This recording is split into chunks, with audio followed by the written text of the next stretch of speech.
एक समय की बात है, एक महान राजा रहता था। उसे एक नई भूमि पर एक नया साम्राज्य बनाना था। खूब मेहनत से अपने लोगों के साथ बहुत लंबा सफर तय करने के बाद ही उन्हें ये नई जमीन मिली थी। राजा उस जमीन को देखता है। वो जमीन उनके नए घर में तब्दील होने वाली थी और वो वहाँ एक आलीशान महल बनाना चाहता था। मेरे दोस्तों, हम यहाँ रहेंगे और अपना महल बनाना शुरू करेंगे। हमें फुर्ती और कुशलता के साथ यहाँ काम करना है। मेरे सिपाहियों का आदेश सुनो, ये तुम्हें दिशा दिखाएंगे। सभी लोग अपने रहने के लिए टेंट बनाने लग गए।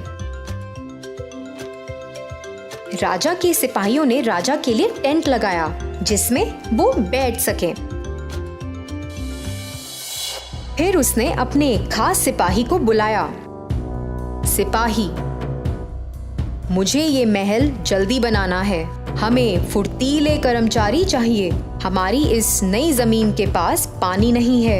एक तालाब है मगर वो बहुत दूर है। मुझे कुम्हार की जरूरत है जो मिट्टी के घड़े बना सके। इन घड़ों में हम पानी रखेंगे।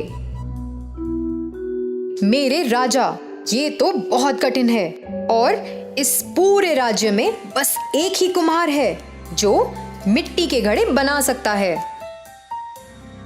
कुछ नहीं होता, उसे बस जल्दी काम करना है और 100 घड़े बनाने हैं जिसमें रोज पानी भरा जा सके। इस किले को बनाने के लिए हमें बहुत से पानी की जरूरत होगी। जाओ, उसे ढूंढो और यहाँ लेकर आओ। उन सबके बीच एक आदमी था जिसका नाम राजेश था। वो एक कुम्हार था। वो अपनी छत लगा ही रहा था जब राजा का खास सिपाही वहां अपने सिपाहियों के संग आया। राजेश, राजा का बुलावा आया है। तुम्हें इसी वक्त हमारे साथ चलना पड़ेगा। जी, क्या मुझसे कोई गलती हुई है? नहीं, वो तुमसे कुछ खास काम के बारे में बात करना चाहते हैं। चलो हमारे साथ। जैसे वो वहां से निकले, राजेश बहुत घबरा रहा था। वो कभी भी राजा के सामने नहीं गया था और सोच में पड़ गया था कि राजा को उससे क्या काम है। वो तो एक आम कुम्हार था। राजेश राजा के टेंट में गया और राजा के सामने उसने सर झुकाया। राजा जी, आपने मुझे बुलाया। मैं आपकी क्या सेवा कर सकता हूँ? मैंने सुना है कि तुम घड़े बनाते हो। जी राजा जी। मैंने ये भी सुना है कि इन सब लोगों में तुम एक ही हो जिससे अच्छे घड़े बनाने आते हैं। मेरे पास तुम्हारे लिए एक काम है और तुम अपना सारा हुनर इसमें लगा दो, मगर सबसे जरूरी है फुर्ती। देरी मत करना और मुझे निराश भी मत करना। अब जाओ, काम पर लग जाओ। मगर राजा जी। राजेश को टेंट के बाहर लेकर जाया गया और उसे अपना काम शुरू करना था। उसे बोलने का या अपनी चिंता प्रकट करने का मौका भी नहीं दिया गया। इसमें तो बहुत समय लगता क्योंकि वो अकेला था। उसने अपनी चिंता को भुलाकर घड़े बनाना शुरू किया। ये काम बहुत लंबा था।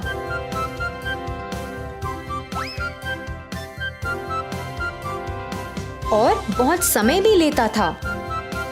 उसने बस 2 घड़े ही बनाए थे कि सूरज ढलने का समय हो गया और सब सोने को जाने लगे।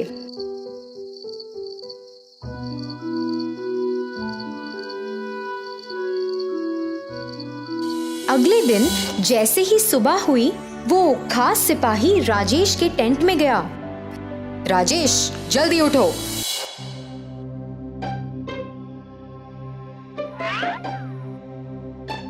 और काम करना शुरू करो। हमें आज ही 100 घड़े चाहिए। कर्मचारियों को अपना काम शुरू करना है। मगर साहिब 100 घड़े। एक सिपाही से सवाल मत करो। राजेश अब बहुत परेशान हो गया था। वो एक दिन में 100 घड़े नहीं बना सकता था। उसने जल्दी से चिकनी मिट्टी मिलाई और घड़े बनाने का काम शुरू किया। आधा दिन बीत गया था और कर्मचारी उसके पास आकर घड़े लेने लग गए। उसने मुश्किल से कुछ ही घड़े बनाए थे, पर वो सब उसने उनको दे दिए, जिसमें वो थोड़ा पानी तो ला सके। सिपाही ने राजेश को वो थोड़े से घड़े कर्मचारियों को देते देखा।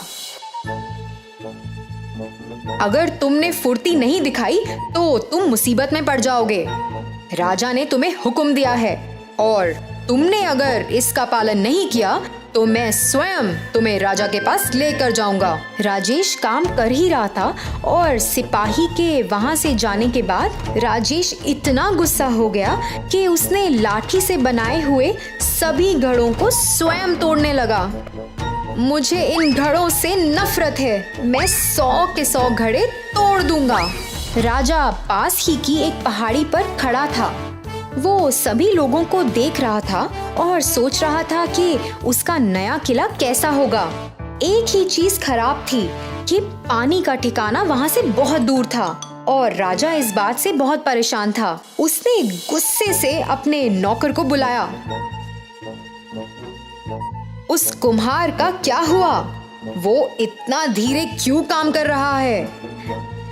राजा जी, वो अकेला ही है जिससे घड़े बनाने आते हैं।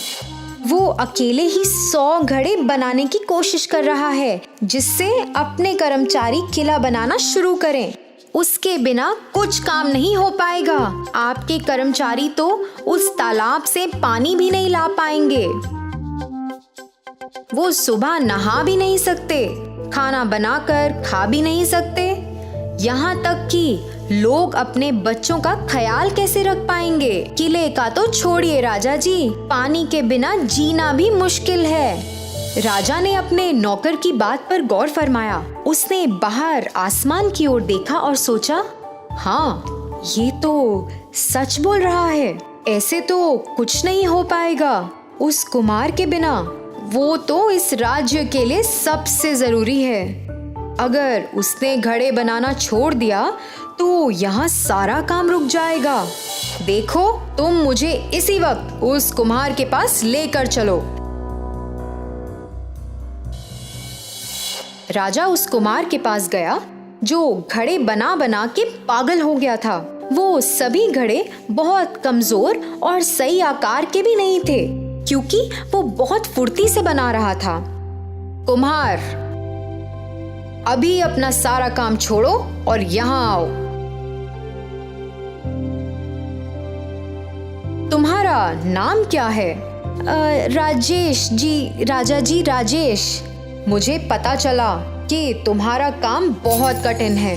मुझे माफ कर दो, मेरे सिपाही तुम्हारे साथ बहुत कठोर थे। मैं जो भी इस राज्य के लिए बनाना चाहता हूँ, सब तुम पर निर्भर है, क्योंकि तभी पानी का इंतजाम हो पाएगा।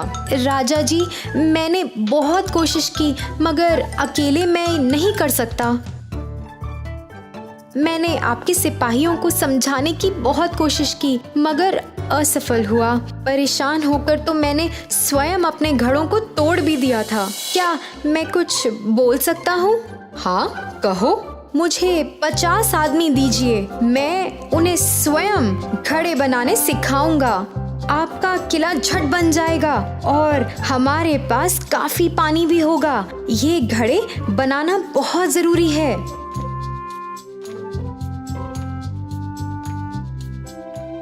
जल्द ही राजा ने 50 आदमियों को इकट्ठा करने का आदेश दिया।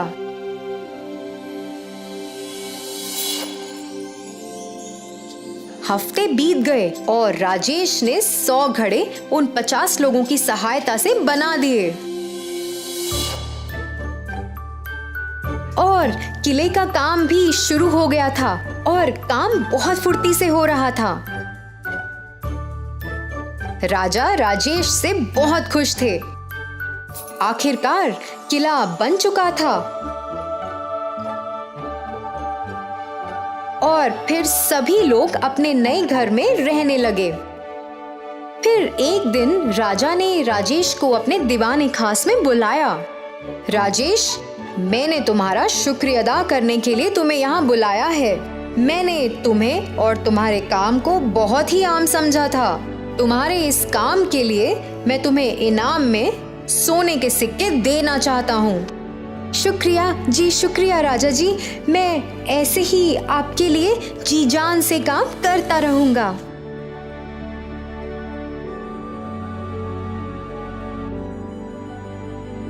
तो बच्चों, इस कहानी से हमें ये सीख मिलती है कि हमें हमेशा उन लोगों या चीज़ों को सबसे ज़्यादा महत्व देना चाहिए जो हमारे लिए सबसे ज़रूरी है। धन्यवाद।